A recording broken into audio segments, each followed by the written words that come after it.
After my company went public, I received 60 million yuan worth of shares. I am financially free. So I go home and joke with my parents that the company laid me off. I tell them I plan to mooch off them. To my shock, that very same day, my parents transfer every piece of property they own to my younger brother. They even announce they are moving in with him, and tell me to go rent my own place. My girlfriend also seizes the chance to break up with me. I smile and agree to everything. Every single demand. The 60 million yuan? Not a single word. Mom, Dad, the reason I came back so suddenly is because the company laid me off. Can you support me for a while? Looking at their frozen faces, I am just about to laugh and say, just kidding, scared you didn't I? But then I see my father tug on my mother's sleeve. The two of them give me stiff, forced smiles. It's fine, resting for a bit is good too. Ethan, go to your room and rest. Your mom and I need to step out for a bit. With that, they rush into their bedroom. Worried they took me seriously, I walk over to explain. But then I hear my father's voice through the door. Ethan lost his job. He's just gonna lie around here. He must be planning to mooch off us. That won't do, honey. While he still doesn't know how much we have saved up, let's hurry and transfer all our money and properties to Kevin. That way Ethan can't lay claim to anything. My mother's voice sounds hesitant. All the properties? But there is one apartment. It's under our name, but Ethan bought it himself. It's his wedding home. Just take it like that? Is that really okay? My father snaps back impatiently. If it's in our name, it's ours. He has a proper job in the city and he's the elder son. What's wrong with thinking about his brother? As for the wedding home, he can just work harder and buy another one, can't he? I'm just afraid Ethan will feel we're playing favorites. Playing favorites? We're his parents. We raised him. Besides, he's unemployed now, isn't he? Giving that house to Kevin is basically saving it for him. Otherwise, he'll get lazy, stop going to work and squander it all. Then what? My mother thinks it over and finally nods. Alright, I'll tell Kevin not to say anything stupid. I lean against the door outside, give a bitter, self-mocking smile, and return to my own room. I know it. Ever since I was a child, my parents have always loved Kevin more. Because I was raised by my grandpa, while Kevin grew up by my parents' side. From a young age, my parents always told me, you are the elder son, the eldest brother is like a father. Right or wrong, you must always give in to your younger brother. We work so hard to earn money, getting up early and staying up late for you. We have no choice but to leave you back hometown.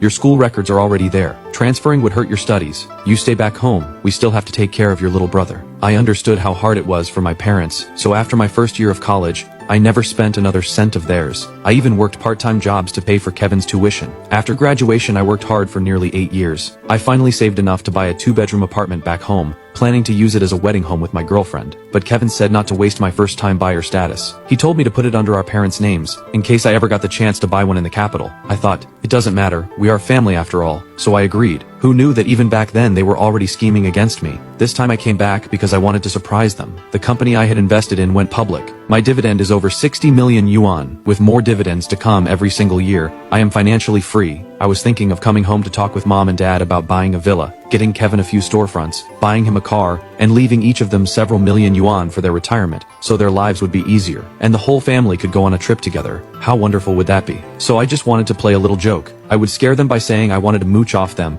then tell them our family had struck it rich. But the one who got the real shock turned out to be me. Hearing my parents talk like that stunned me. But I believe my brother Kevin, he wouldn't. Ever since we were kids, anything good I had, I gave to him first. I basically raised him myself. He and I have such a good relationship. He would never agree to something so selfish from our parents. Before long, my parents speak to me with feigned concern. Ethan, it's fine. You've been working so hard for years. Now that you're home, just rest. Your dad and I are heading out for an errand. Just text me for what you want for dinner. If I hadn't heard their conversation, I never would have imagined that the parents acting so concerned about me are actually scheming against me at every turn. Just then, my mother's phone rings. I hear Kevin's voice on the other end. Mom, what's so urgent? Why do I have to go to the property office? My mother quickly walks aside with the phone. Just go when I tell you to go. My father steps sideways to block my view, smiling. You rest first. We're heading out. I smile, saying nothing. Then, while they aren't paying attention, I quietly follow behind them. Sure enough, I see them pull Kevin aside on the road. I sneak around the corner to listen, and watch them repeat everything they said to Kevin. After hearing it, Kevin frowns deeply. Mom, Dad, you can't do this. How can you treat Ethan this way? My mother quickly tugs on Kevin's sleeve. Oh Kevin, your elder brother has no job now, and he's just going to stay at home. Who knows how long he'll rest? What if he burns through all his savings and then expects us to support him? Then how will you buy a house or pay for a wedding later? Seeing this, my father nods along. Exactly. So many young people these days mooch off their parents. We have to be careful. And what's wrong with this? It's our stuff. The house is in our name. We can give it to whoever we want. Better to give it to you than let him waste it. My mother chimes in again. Your brother makes money in the capital. Once he sees there's nothing left here, he'll just stay a few days and go back to grind it out again.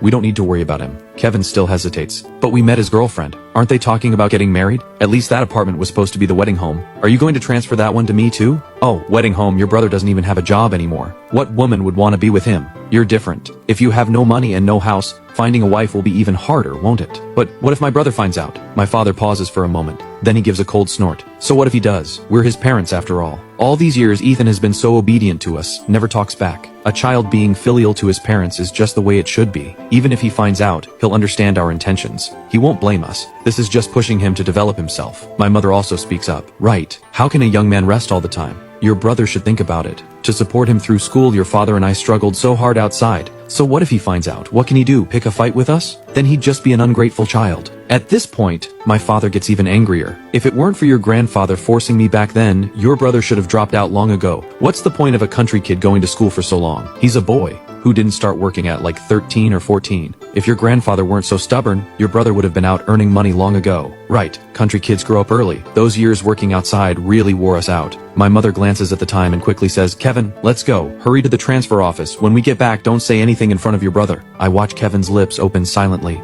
then close, before he finally nods. Fine, I got it, but just remember, this was your idea. My brother might be back just to rest. If he goes back to the capital and makes more money, I'm still waiting for him to buy me a car. Don't make him hate me. Oh, you don't need to tell us. We've already thought it through. I watch this family of mine, smiling happily as they walk away. I lean against the wall, cover my eyes with one hand, and slowly let out a bitter laugh. The moment I got that money, my first thought was to come home and tell them, so we could all live a good life. I wanted to share that happiness with them. I thought we were a family. But them, they never saw me as family. Only Kevin is their child. What am I? Just someone they manipulate. When things are calm, a few sweet words from them and everything is supposed to be fine. From high school on, I never spent a single cent from home. I went to school by day and worked as a waiter at night because I didn't want to add to their burden. Every day I wore hand-me-down clothes and shoes that didn't fit, while Kevin had so many new clothes he couldn't wear them all. They told me to understand. Kevin grew up in the county town. He was used to spending freely. I was the older brother. I should give in to him, spoil him. I listened, and I did. I thought, being the older brother, I should be the responsible one. I thought mom and dad didn't care about me because I was independent enough. I never imagined they simply couldn't be bothered to waste time on me. Saying I wanted to mooch off them was just a joke. But this joke made me face a reality I had spent years refusing to admit. Still, it's not too late to wake up. At least the money is still in my hands. That evening, the whole family sits down at the dinner table. They exchange glances. Then my mother speaks first. Ethan, you've worked hard outside all these years. I know you came home to rest, but things at home really aren't good. I keep my eyes down, eating, saying nothing. Then my father clears his throat and joins in. So we tried doing a little business before, and we ended up losing everything. This house is being taken back. Ethan, your mom and I have no money left. We have to move in with your brother in his rental place. But the place is too small. So you see, this week you should move out and find your own place to stay. They expect me to be shocked, to ask question after question. They're ready, prepared to explain in detail. But all I do is nod. Got it. I'll pack up and move out. I don't care what lies they want to tell me. I no longer care, just as I won't tell them about the 60 million yuan. Over the next couple of days I finish packing. Just as I'm about to leave, to my surprise, my girlfriend Vivian actually shows up at my hometown. My parents are also packing up the house these days. They're very surprised to see her at the door. Oh, Vivian, you're here. The house is a bit messy. Sit down for a bit. Vivian nods, glancing around the room with a faint look of disgust, then covers her nose. Seeing my parents are right there, I can't tell her in detail what happened. I just ask curiously, Vivian, what brought you here so suddenly? You said yesterday you needed to see me. Didn't I tell you I'd be back in a couple of days? Why didn't you let me pick you up? Aren't you tired? Before I can finish, Vivian softly cuts me off. Ethan, I'm in a bit of a hurry. Then she glances at my parents. I get it instantly, so I pull Vivian into my room and close the door. Vivian, let me get you a glass of water. Let's break up. Hearing that, I freeze instantly. I turn back in disbelief. Vivian, why is this so sudden? I even have good news to tell you. I said, let's break up. Vivian's tone is firm. I take a deep breath and sit down beside her, feeling drained. Vivian and I met through a friend. Like me, she came from out of town to make a life in the capital. With our circumstances, staying in the capital was incredibly hard. So we planned to grind for a few more years, then settle down in a smaller city. Another year or two, and we'd have enough saved. We were planning to get married. I knew her mother didn't like me, but I never expected her to break up with me so suddenly. Just as I'm about to mention being financially free, Vivian cuts me off impatiently. Ethan, you're truly useless. After grinding in the capital for so many years, you can't even afford one apartment. The words I'm about to say get stuck in my throat upon hearing this. Vivian, that's not because I'm useless. An apartment in the capital costs 20 million yuan. How can an ordinary worker afford that? Vivian, you're also from out of town, grinding it out in the capital. You should understand. Vivian gives a cold laugh. Stop making excuses for your own incompetence. Enough, I don't want to waste words with you. I came here to make a clean break. I won't beat around the bush. Ethan, my mom set me up with someone. I think he's a good match. He's a local in the capital. I'm planning to marry him. Marry him? Thinking about how Vivian was always making excuses about working late, something clicks in my mind. I can't help but give a bitter laugh. Vivian, is it just because of money? What if I had money? What if I have money too? Vivian turns to look at me, silent for a moment. Looking straight into her eyes, I realize she's no longer the girl she used to be. The way she looks at me now holds no love anymore, only impatience and irritation. Ethan, get real. Your love is so cheap compared to money. It means nothing. And even if you had money, how much could you possibly have? You'll never be able to afford an apartment in the capital in this lifetime. You're no different from those workers. Ethan, don't blame me. If you have to blame someone, blame yourself. A person has to be realistic. Listening to her words, one by one, I really feel like my life is a ridiculous farce. I slowly curl up the corner of my mouth. Fine. Break up as you wish. I hope you never regret it. I wish you happiness. Seeing me like this, Vivian gives a light sigh. Ethan, I will be happy. Don't say things in anger. From now on, you should be more realistic. Don't just believe whatever others tell you. I heard from people that your job was good. I thought you actually had a chance to stay in the capital. I was naive. Your monthly salary, no matter how you save it, will never be enough to buy a house in the capital. But I don't owe you anything. You were good to me, but I also stayed with you for quite a while. I lower my head and say nothing more. Vivian leaves right away. And in that moment, I suddenly feel that perhaps the unfortunate one isn't me, but them. Everything they want, I already have. Yet these people, the moment everything was within reach, showed their true colors. Even the heavens know they don't deserve any of it. My parents see Vivian leave without so much as a goodbye, and their faces darken instantly. What kind of person is that? No manners at all. Forget making us a meal, she didn't even acknowledge us. Ethan, a woman like that you can't marry, you hear me? Marrying her would be a curse on the family. I can't marry her now, we broke up. I say it coldly. Hearing this, my parents exchange a glance. See? You have no job, so even women look down on you. You'd better hurry back to the capital and find a good job. We still need someone to support us in our old age. Your younger brother still wants a car. If you don't go back and work hard, do you want us to suffer in our later years? I don't want to say anything more to them. I just nod. Once I'm packed, I'll head back to the capital. They nod happily. That's right. What's a young man like you doing back home? Get out there, good, get out there. Hearing this, I nearly laugh out loud in scorn. They didn't say this to my brother back then. Back then they said, Kevin, what are you going outside for? Stay at home. We've got your job, car, and house ready for you. Your elder brother will send you money every month, right? And I really did send him a fair amount every single month. The thought of it makes me curl my lips coldly. Don't worry, if you ever get another cent out of me again,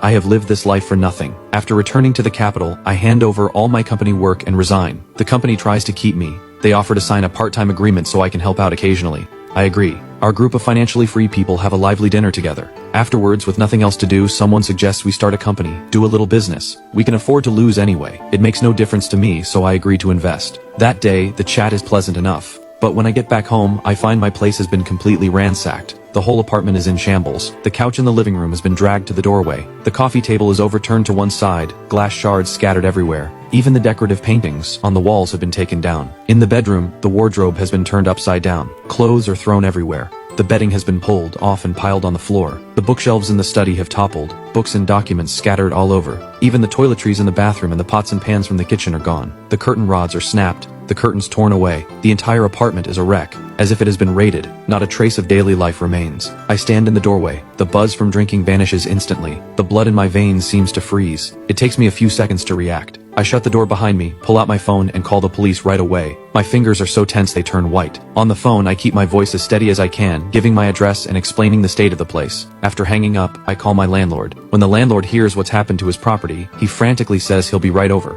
About 15 minutes later, the police arrive first. 2 officers enter with investigators. The investigators move around the apartment with their equipment, lifting fingerprints and footprints. The officers question me. They ask when I last left home, whether I noticed any suspicious people, what valuables are missing. I answer each one. I tell them I was at dinner with friends last night and only came back in the early morning. I found the door ajar, and when I came in, it was already like this. As for valuables, since I'd been planning a new chapter after quitting, most of my cash and valuables are locked in the safe. The safe was tampered with but never cracked open. Instead, all the cheap everyday items have been cleaned out. The landlord arrives shortly after. The moment he sees the place, his face turns green. He points at the wreckage, unable to speak for a long while. Finally, he forces out, "What did I do to deserve this? I just finished renovating, rented it to you a few months ago and this happens?" I quickly apologize and promise to cover the damages. Only then does his face soften a little. He stands aside and cooperates with the police. The investigators work for over half an hour lifting several fingerprints from the door handle and the coffee table, and finding different shoe prints on the floor. The officers tell us they will pull the security footage from the property management, locate the suspect as soon as possible,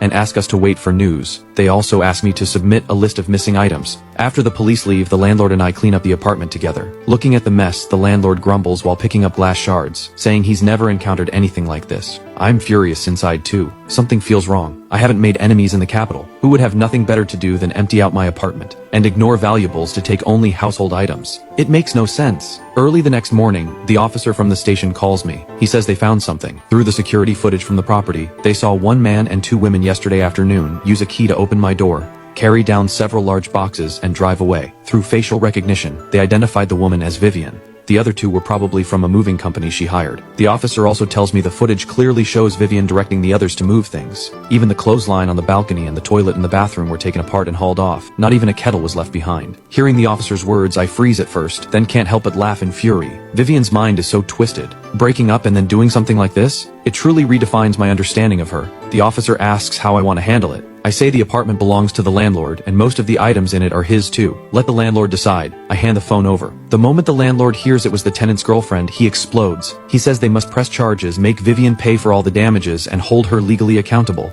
I let the landlord handle everything. After hanging up, I just feel exhausted. How could I have fallen for a woman like that? I must have been blind. I quickly grab some personal belongings, find a nearby hotel, and book a room to stay temporarily until everything is sorted out and I find a new place. The next day, I'm catching up on sleep at the hotel. Last night, this whole mess kept me up until the early morning. I didn't sleep well. In a half-dazed state, my phone suddenly starts ringing like crazy. The ringtone is piercing, jarring in the silent room. With my eyes still closed, I fumble for the phone and answer groggily, my voice hoarse. "Who is it? Ethan, are you so broke you've lost your mind? You actually called the police?" Vivian's hysterical scream comes through the phone. The sound is sharp and shrill like nails on glass. Her scream makes me frown instantly. My eardrums buzz. Instinctively, I pull the phone away from my ear and glance at the screen. Sure enough, it's Vivian's number. I scoff. Anger surges up inside me. "Vivian, I have to wonder if you have a brain. The apartment belongs to the landlord. The stuff inside, except for a few of my personal items, all belongs to the landlord. You just moved it all out, trashed the place, and now I'm not allowed to call the police?" I lean against the headboard, my tone ice cold, dripping with mockery. Vivian's behavior is laughable and infuriating. "What landlord? Those are all mine.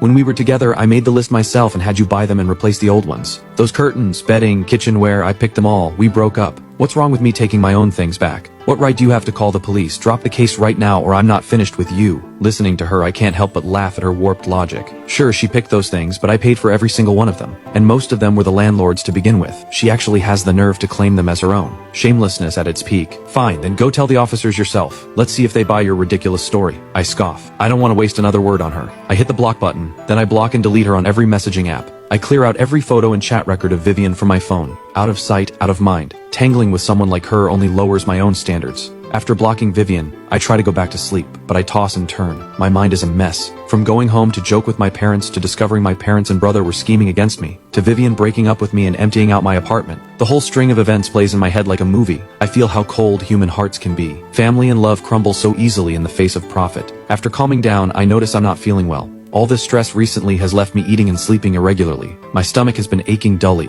Thinking I have nothing else to do anyway, I might as well go to the hospital for a full checkup for peace of mind. So I get up, wash up, get ready, and take a cab to one of the capital's top-tier hospitals. I register at the health screening department and get the full-body workup. The results take 3 days. During those 3 days, I handle the landlord situation while discussing the new company with my friends. As for the landlord, with the security footage as proof, Vivian knows she's in the wrong. In the end, she pays the landlord 20,000 yuan. That settles the matter. I hear that because of this, Vivian had a big fight with her new local boyfriend in the capital. Her boyfriend thinks she's too extreme and brainless, and has plenty of complaints about her. Hearing this fills me with satisfaction. She brought it all on herself. 3 days later, I go to the hospital to pick up my report. Looking at the results, I freeze for a moment. The report shows several polyps in my intestines. They are benign, but the doctor recommends having them removed by minimally invasive surgery as soon as possible to prevent any future complications. The doctor also tells me to watch my diet, get proper rest, and keep my mood balanced. Don't overwork, and don't get angry. Holding the report, I walk out of the hospital. Watching the crowd on the street, an idea suddenly pops into my head. An idea to make those who schemed against me pay the price. Since they care so much about profit and despise me as a burden, I might as well pretend to be in terrible health, and see just how selfish they can be, and let myself cut off the last thread of attachment I have to them. First,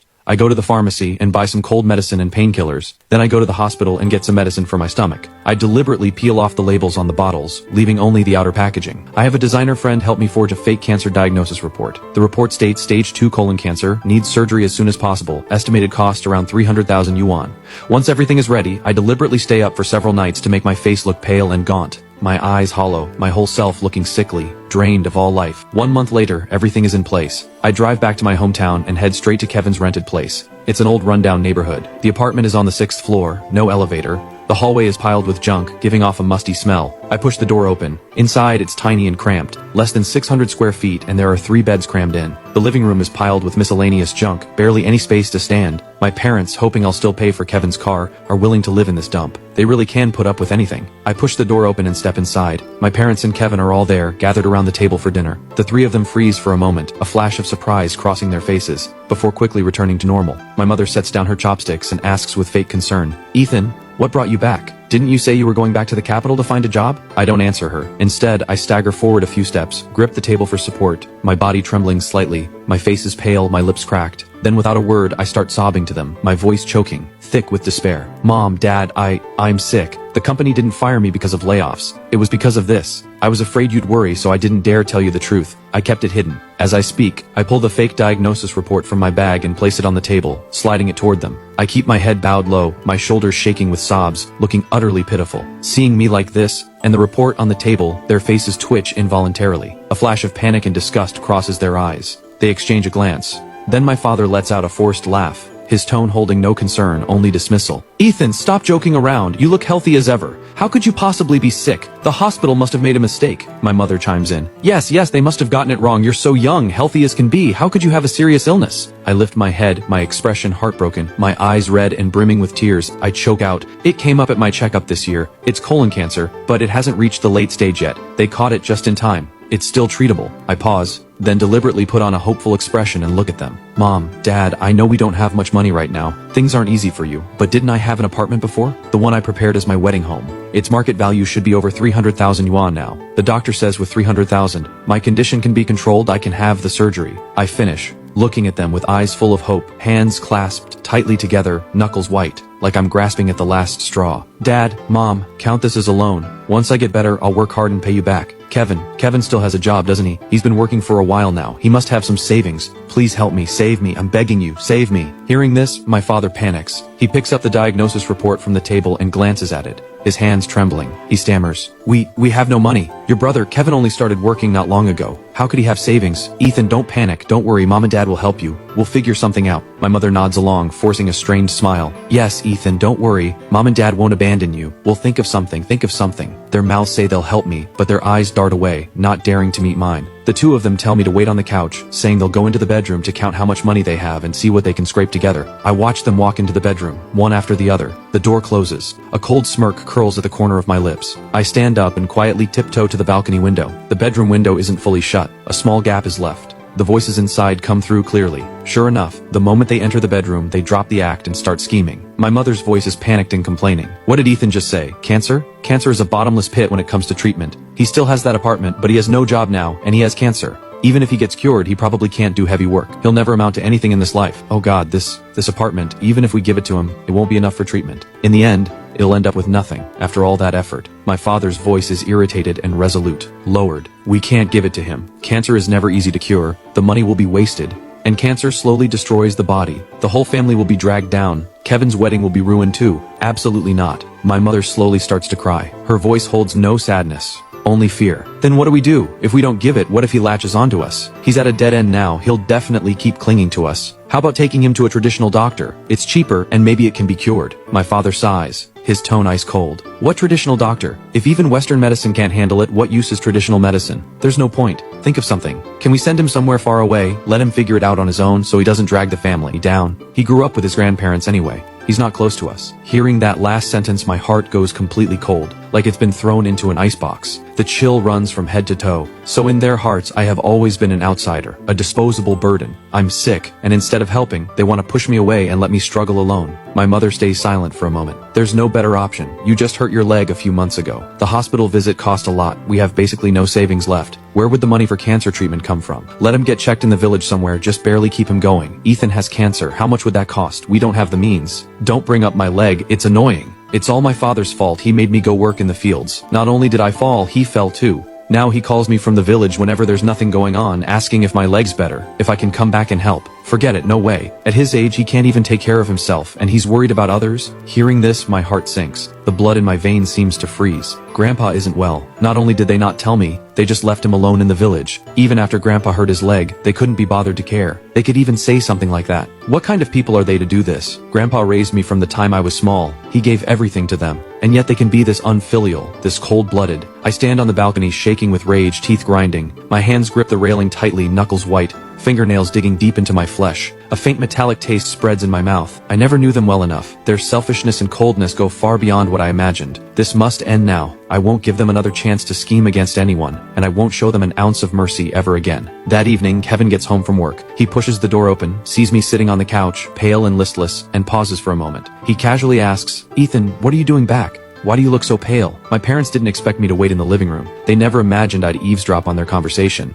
They quickly pull Kevin into the master bedroom, close the door, and tell him everything about my situation, including my cancer, how I want the apartment back to pay for surgery, and their plan to send me away. I'm still standing on the balcony, listening to the conversation inside. Kevin's voice carries a hint of doubt. "Ethan looks fine to me. When I left for work this morning, he was sitting in the living room. He didn't look that bad. Did they really get it wrong?" My mother's voice is sharp. "What got it wrong? The hospital issued the report. How can it be fake? Right now it doesn't matter how serious his illness is. Hurry and think of something. How do we send Ethan somewhere else, somewhere he can't come back and drag us down? Your dad's leg just cost us a lot. We have no savings left. Where would we get money for his cancer treatment? We're counting on that money for your wedding." Then my father seems to suddenly remember something. His voice turns sinister as he speaks to Kevin. "Kevin, didn't you tell me the other day about those travel tour scams that disguise themselves as overseas work programs but actually traffic people to scam compounds overseas? The kind where you never come back. Do you still have that connection?" Kevin hesitates for a moment, his voice uncertain. "There is something like that. I heard about it from a friend. They specifically target desperate people, telling them they can make a fortune overseas with food and lodging covered. But once they get there, they're held captive. They're forced into labor or scam operations. Disobey, and they get beaten. Once you go in, it's nearly impossible to escape. You can't come back." "Perfect. Your brother has cancer now. He must feel his life has no hope. We'll tell him there's an old herbalist overseas who specializes in cancer with miraculous skills. Many people have been cured. Then we sign him up for that tour. Send him over there. Once he's gone, he'll never come back. We'll be rid of this burden. His cancer could drag the whole family down to death." Suddenly, no one in the room speaks. They must be exchanging glances, weighing the pros and cons. A few minutes later, my father speaks up, his tone leaving no room for debate. "It's settled. We'll tell him it's a trip to relax his mind and to see the herbalist for treatment. We'll find that connection and book him a spot. Kevin, you handle this. Yes, make sure it's clean. Don't let him get suspicious." My mother and Kevin say nothing more. I can hear faint footsteps inside, as if they're working out the details. I stand quietly on the balcony, listening to their plan. No ripple in my heart, only endless cold. To get rid of me, this burden, they would actually lure me into a scam compound, condemn me to a living hell. These aren't family, these are simply villains plotting against me. Luckily, I gave up on them long ago, and I'm already prepared. I won't let their scheme succeed. I pull out my phone and message a friend I know. He works in security and has a few reliable brothers under him. I tell him I need him to help me put on a show tomorrow. I send him the address and ask him to bring a few brothers. "Payment is no issue," the friend replies quickly. "No problem. He'll be there first thing in the morning." After sending the message, I put my phone away and sit back on the couch. My face stays sickly, desperate, and helpless. I wait for them to come out, to see what they'll perform next. Early the next morning, as the sky is just beginning to lighten, they start their act. Kevin goes first. He walks up to me, his face showing guilt and helplessness. He sighs and pats my shoulder. "Ethan, I'm sorry. I asked around at work yesterday, but no one was willing to lend any money. Everyone's just a worker. Nobody has much in savings. Give us some time. We'll think of something. We'll ask relatives and friends. There's really not much money at home right now. We're sorry we can't do more to help you." As he speaks, he deliberately makes his eyes go red, squeezing out a few tears, looking deeply remorseful. Then my father walks over. His face shows regret and pain. He pounds his chest and says, "Ethan, blame me. It's all my fault. If I hadn't gotten involved in that stupid scheme trying to save more money for you and Kevin doing a little business, not only did I not make money, I lost everything we had. Now we don't have a cent at home. We can't even buy you something nice to eat. Blame me. Blame me." Finally, my mother comes over. She takes my hand, her eyes red, crying as she says, "Ethan, don't worry. We will never abandon you. Even if we have to sell every pot and pan, we'll find a way to scrape together the money for your treatment. Your dad and I talked it over. We want to first sign you up for a travel tour, somewhere to clear your head. You've been so sick lately your mood must be terrible. Going out, getting some fresh air will be good for your condition. When you get back, we'll take you to a big hospital for treatment. No matter how much money it costs, we will cure you." The three of them take turns, performing with vivid expressions and floods of tears. Anyone who didn't know better would surely be moved by their fake sincerity. Too bad I already know their plot. Looking at their hypocritical faces, I just feel sick. I say nothing, just keep my head down, pretending to look broken and hopeless, letting them believe I've fallen for their words. Just then,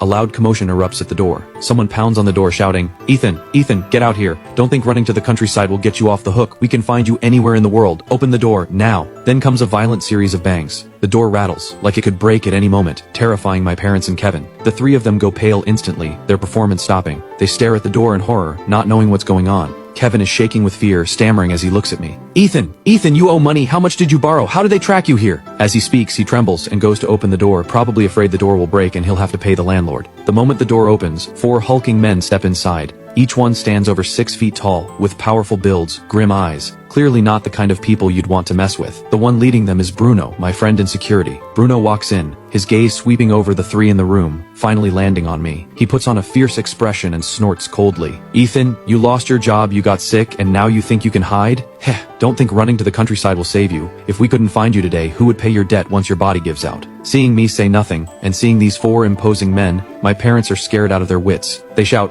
"We're calling the police! Who are you? Get out or we'll call the cops." Bruno cracks his wrist with a loud snap and grins menacingly. Call them. Go ahead, call. Let's see what the police can do. Ethan owes me a total of 1 million yuan. I've got the IOU as proof. Even the police will have to acknowledge that. As he speaks, he pulls a fake IOU from his pocket and slaps it down on the table. The number 1 million makes my parents and Kevin's legs go weak. All 3 stagger backward, barely able to stand by, gripping the table. My mother points at my face and shouts furiously, "Ethan, you ungrateful son. How could you owe this much money? Have you lost your mind? Are you trying to kill us? How did we raise such a child?" My father joins in. "You ungrateful child, what were you doing out there? You borrow this much, how are we supposed to live? What sins did we commit in our past life to have a son like you?" Kevin looks at me with disgust too. "Brother, you really know how to cause trouble. 1 million yuan. Our family couldn't earn that in several generations. You're pushing us to a dead end." I put on a panicked, helpless expression and stammer, my voice choked with sobs. I didn't mean to, I wanted to buy a house in the capital. I used some for the down payment, then some on my girlfriend. Who knew the house deal would fall through? I'd lose my job and end up owing this much. I'm helpless." My father's face turns purple with rage. He raises his hand to shove me. Bruno reacts in a flash, stepping in front of me to shield me. He glares at my father and snorts coldly. "I know he's sick. If you dare lay a hand on him and something happens to him, don't think you can pin it on us and skip out on the debt." My father is frozen by Bruno's stare.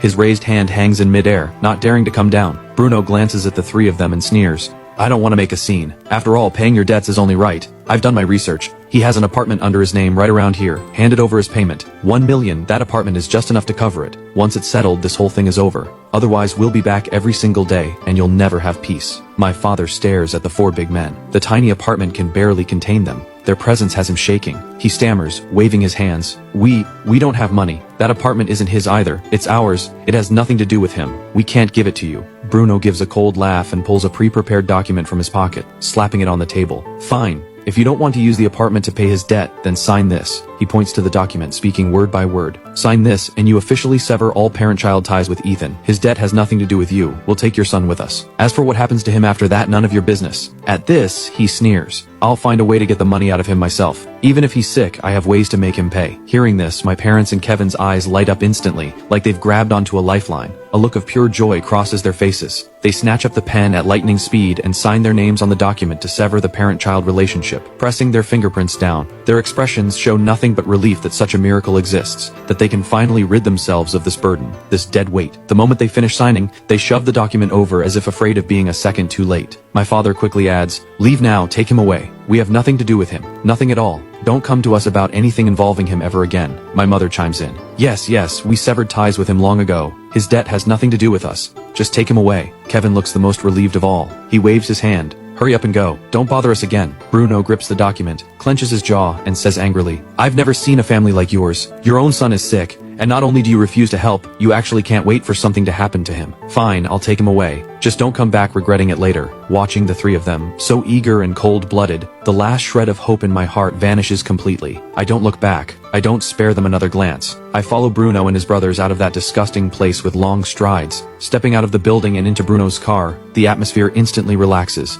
Bruno rolls down the window, his face full of indignation. "Bro, your family is something else. They've completely changed my view of humanity. These aren't your family. They're worse than strangers. Good thing you cut ties. Cutting them off completely is the right call. You'll never have to deal with them again." The other brothers nod along, saying they've never seen parents and a brother this selfish and cold-blooded, telling me to never deal with them again. I look at Bruno and his brothers with deep gratitude. I shake each of their hands, then pull out a stack of cash from my bag, and hand each of them 2,000 yuan for their trouble. They wave their hands, saying we're all friends, this is nothing, no need to pay. But in the end, I force them to take it. After Bruno and his crew leave, I don't waste a second. I drive straight to Grandpa's village, my heart racing with worry. I tuck the document severing my parent-child relationship safely in my pocket. As I speed down the road, only one thought fills my mind. Find Grandpa, get him out of that place and take him to the capital for treatment. The village roads are rough and full of potholes. It takes me over 2 hours to arrive. I head straight to Grandpa's house. I push open the door and step inside. The yard is overgrown with weeds. It looks like no one has tended to it for a long time. Grandpa is sitting on a small stool in the yard soaking up the sun. He looks utterly worn out, his hair gray, his back deeply hunched. His leg is wrapped in thick gauze, but the gauze has turned dark, looking inflamed. When he sees me come in, he freezes for a moment, then struggles to get up, a flash of joy on his face. "Ethan, what brought you here? Has work been tough? Why are you suddenly back?" Grandpa speaks as he tries to step down, wanting to pour me a glass of water. I quickly step forward, hold him still, and stop him from moving. Looking at how worn out he is, looking at the inflamed gauze on his leg, I hold back my tears. My throat feels blocked. I can't speak. Grandpa raised me from the time I was small. He gave me everything, and now he has ended up like this. Abandoned in the village by his own son and daughter-in-law, ignored, left with a leg injury that no one tends to. "Grandpa, please don't move. How is your leg? Why didn't you go to the hospital?" I help Grandpa sit down, my voice choked. I gently touch his leg. He winces in pain, his brow furrowing. Grandpa smiles, trying to sound casual. "It's nothing, just a little fall. I'll rest, it'll heal. No need for the hospital. Hospitals cost too much. Your parents have it hard too. I don't want to be a bother." Listening to Grandpa, my heart aches even more. He's in this state and he's still thinking about them. But them? Not a single word of concern. They even said to just leave Grandpa alone. I can't hold it in anymore. Tears spill down. I grip Grandpa's hand tightly. "Grandpa, I'm sorry, I came too late, I let you suffer. From now on, I'll never let you suffer again. Right now, I'm taking you to the capital, to the best hospital." Without another word, I pack a few of Grandpa's belongings, help him into the car, and drive straight to the capital. The whole way, Grandpa keeps asking what's wrong, if something has happened. "Nothing, I just missed you, Grandpa. I want to bring you to the capital for a few days. Spend some time with you." Once we reach the capital, I take Grandpa straight to the top-tier hospital where I had my own checkup, and book a specialist appointment in orthopedics. The doctor examines my Grandpa thoroughly and says he just hurt his leg. Because it wasn't treated in time, the wound got infected, and there's a slight bone fracture. Thankfully, it's not too serious. With proper rest, care, and regular bandage changes, he'll recover soon. Hearing the doctor's words, my anxious heart finally settles. I check Grandpa in for hospital stay and hire a caregiver to look after him full-time. I also buy a fully furnished apartment near the hospital so Grandpa can recover comfortably after discharge. The place is small, but cozy and warm, with all the furniture and appliances ready. While Grandpa is in the hospital, I take care of him and run our new company with my friends. The few of us pooled some money together and started a tech company in the field of artificial intelligence. We're all veterans in the industry, with resources and skills. To our surprise, the company secures a 10 million yuan investment shortly after launch. Business takes off, and orders keep pouring in. Riding the momentum, I invest in a few small projects I see potential in, some in clean energy, some in creative arts. Turns out my instincts are sharp. Several of those projects turn profitable, and the margins are impressive. Just like that, within just a few months, my assets multiply several times over. I soon buy a standalone villa in the capital, with a yard and a garden, in a beautiful neighborhood. I also use the talent recruitment program to get my permanent residency in the capital. Now I'm a true resident of the capital. Meanwhile, Grandpa's leg heals well. After discharge, I bring him to the villa to live with me. The villa has a housekeeper and a caregiver taking care of his meals and daily needs. Grandpa looks around the spacious villa, gazing at the garden in the yard, his face filled with disbelief. He grabs my hand and asks, "Ethan, this house is yours? How did you get so rich all of a sudden? You didn't do anything illegal, did you?" I smile and explain. "The company I had shares in went public. I got a payout. Then, I started a company with friends and invested in a few projects, which all made money. Every cent is legal income." Only then does Grandpa relax. He looks at me, a pleased smile spreading across his face. "Well done. Our Ethan has made something of himself. Grandpa is happy for you." I'm not trying to hide the fact that I brought Grandpa to the city. I know I couldn't keep it a secret anyway. People in the village knew. Grandpa's old friends and relatives slowly started asking him about me, wondering if I had struck it rich in the capital. Grandpa doesn't hide it. He tells them honestly that I just got lucky, made some money, and asks them not to spread it around. But there's no such thing as a secret in this world. Word about me slowly gets out. I know sooner or later someone will come knocking, looking to leech off me, looking to scheme against me. I don't care at all. Come what may, I'll handle it. If they know what's good for them, they'll stay away. If they don't, I won't be polite either. But I never expected the first one to come knocking would be my ex-girlfriend Vivian. Somehow, through our mutual friends, she learned that I was financially free, that I bought a villa in the capital, got my residency, and was thriving. She starts using random unknown numbers to harass me, calling and texting non-stop, trying to get back together. One day, I'm in a meeting at the company. My phone suddenly rings. Unknown number. I pick up. Vivian's voice comes through. "Ethan, it's me, Vivian. How have you been? I was just upset that you went back home without telling me. I was just throwing a little tantrum. Why haven't you contacted me for so long? I miss you so much. Hearing her voice, I frown instantly, a wave of disgust rising in me. I say flatly, Vivian, you broke up with me. Don't act like you have amnesia. We've been over for a long time. Don't call me again. Vivian pauses for a second. Then she starts acting coy again, her voice sickly sweet. We didn't break up. I was just, you know how girls are. Throwing a little tantrum is normal. I wasn't thinking clearly back then. It was my mom that pressured me into breaking up with you. Ethan, will you forgive me? Let's start over. I still love you. I almost laugh out loud. The nerve of this woman. When she broke up with me, she was so harsh, saying I was worth nothing. And now that she knows I have money, she wants to get back together. Does she really think I'm an idiot? Stop messing around. Tantrum? Aren't you with that boyfriend in the capital? I heard he's even a local, with a house and a car. Aren't you planning to marry him? Stop harassing me. Goodbye. I'm about to hang up when Vivian panics and shouts on the other end. Wait, Ethan, I'm not with anyone else. That guy was just someone my mom set me up with. I don't like him at all. I was just playing along with him. I recently realized the one I love most is still you. Please forgive me. I know I was wrong. No, please don't. I'm not turning back now. I must have been blind to ever fall for you. My tone is ice cold, dripping with mockery. That day, I was going to tell you I had much money. I got over 60 million yuan in dividends. I wanted to marry you, buy you a house, buy you a car so you'd never have to work hard again, just live peacefully. But you didn't want that life. You thought I was useless, not good enough for you. So what are you babbling about now? Hearing about the 60 million yuan, Vivian freezes instantly. After a few seconds, she suddenly bursts into tears, her voice thick with regret and self-pity. Ethan, I was wrong. I was really wrong. I shouldn't have been so materialistic. I shouldn't have looked down on you. That guy, he's not a good person at all. He gambles, he's drowning in debt, and he treats me terribly.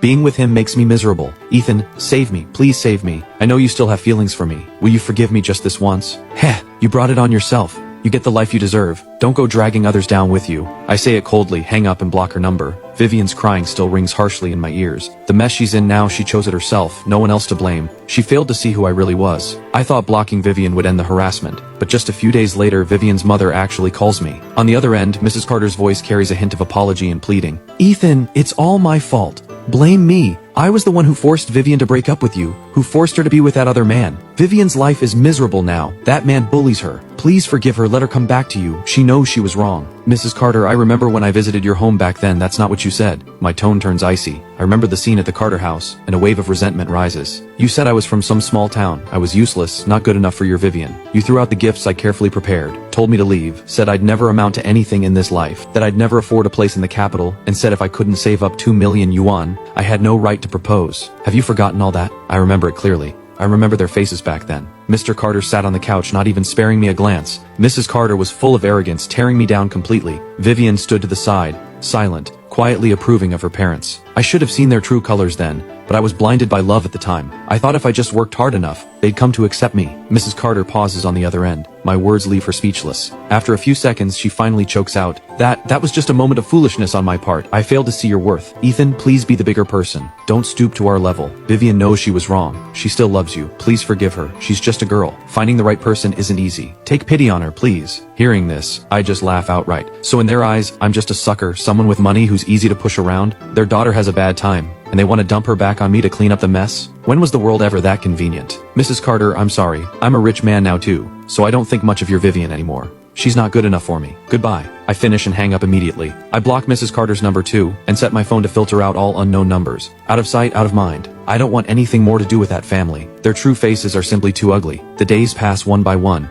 I manage the company's business and spend time with Grandpa. The business keeps growing, my wealth keeps growing, and Grandpa's health gets better and better. Every day he plants flowers in the villa's yard, raises some birds, chats with the next door neighbor, and does square dancing with Grandma Mitchell from next door. His days are leisurely and pleasant. Seeing Grandpa so happy fills my heart with satisfaction. This is the life I want. Simple and happy. One day, the weather is beautiful, the sun shining bright. Grandpa and I are planting vegetables in the villa's yard. There's an empty patch in the yard that I turned into a small garden. We planted greens, cucumbers, and tomatoes, all things Grandpa loves. After all, growing our own vegetables means peace of mind, and it's good exercise too. I used to hate this kind of farm work, but now, planting with Grandpa, turning the soil, sowing the seeds, watering the plants, I find it so peaceful. It feels like a sense of belonging carved into my bones. The moment my hands touch the earth, my heart feels grounded. I'm crouched in the dirt, setting up a trellis for the cucumber sprouts. Grandpa goes inside to get water, saying he wants to water the seedlings. Just then, a car horn suddenly blares at the gate. Someone bangs hard on the yard gate, shouting, "Ethan, Ethan, open up! It's your mom and dad and your brother. We came to see you." Hearing those familiar, disgusting voices, my hands freeze. I frown. Without even thinking, I know they must have heard that I struck it rich in the capital, bought a villa, got my residency, and came knocking to leech off me, like a ghost that won't go away. I stand up, brush the dirt off my hands, walk to the gate and open it. Mom, Dad, and Kevin are standing there, dressed in brand new clothes, holding some cheap fruit and milk. The moment they see me, fawning smiles spread across all three faces. Kevin speaks first, and unbelievably, his opening line is an accusation with a hint of complaint. Ethan, what's the point of lying to us? Family shouldn't play games like this. Look at you, with a standalone villa in capital, a yard this big, a house this beautiful. Aren't you going to invite Mom, Dad, and me inside? Look how worried you've got Mom and Dad. The moment they heard you struck it rich in the capital, they rushed over overnight. The trip was rough. They're exhausted. Looking at Kevin's nothing happened, completely entitled attitude, I have to admire how shameless he can be. As if all those schemes, as if trying to traffic me to a scam compound overseas, never happened. I wipe the dirt off my hands and say coldly, Kevin, did you forget? Didn't you all already sever the parent-child relationship with me? You signed that document with your own hands, pressed your fingerprints on it. What's this? Heard I have money, and now you want to come grab some for yourselves? Hearing my blunt words, Kevin's smile freezes instantly. He frowns and shouts, Ethan, so what if you have money? Can't you talk like a normal person? It's just a few filthy money. Why act so high and mighty? Talk to me like a person? Do you even deserve that? My voice is ice cold, my eyes full of mockery. That apartment I bought as my wedding home. It's under your name now, isn't it? That apartment I worked 8 years to save up for. The one you tricked me out of. Return my property first, then we'll talk. The moment I say this, the three of them freeze. A flash of panic crosses their eyes. Dad stammers, How did you know? We were so careful. How could you know the apartment was transferred to Kevin? I toss the dirty napkin aside and snap back.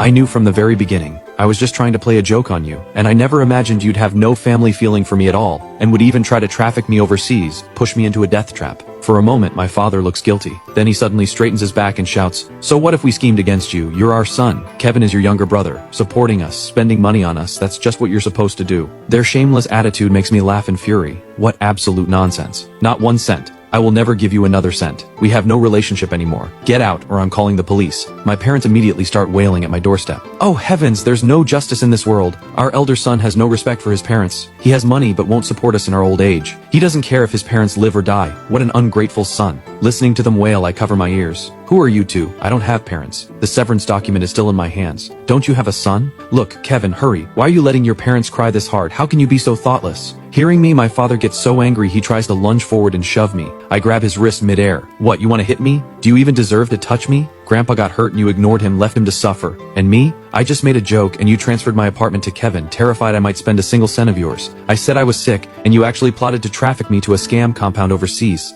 What kind of parents do this? Aren't you afraid of bad karma? At this, I laugh out loud. Funny thing is, I just wanted to play a joke on you. The heavens see everything we do. Even heaven knows you don't deserve it. Back then I was planning to buy you a villa, a mansion, a car, and give each of you several million yuan for retirement. Hearing the commotion, Grandpa comes out leaning on his cane, furious. This is too much. I'm your father. You tell me, what does it mean to honor your parents? Ethan has been on his own all these years and you? Selfish to the core, even trying to harm him. That apartment of his is worth a lot. Giving it to you was already more than you deserved. What else do you want? You dare to lecture Ethan about being a good son? Come, tell me, how have you been good children? Ethan spent hundreds of thousands of yuan on my medical bills. You owe him every single cent. Then Grandpa turns and goes straight to the flower bed, picks up a flower pot, and hurls it at them. The three of them instantly stumble back in shock. Seeing Grandpa worked up enough to actually hit them, they turn and run for the car. Dad, don't get worked up. Grandpa, it's me, Kevin. You're all so ungrateful. I help Grandpa steady himself, telling him not to get so worked up that he might hurt himself. Watching them get chased off, Grandpa snorts without a care. I saw through these people long ago. I'm not worked up. This little outburst is nothing compared to the workout I get square dancing with Mitchell next door. Ethan, don't worry. These people just needed a lesson. Come, let's go inside.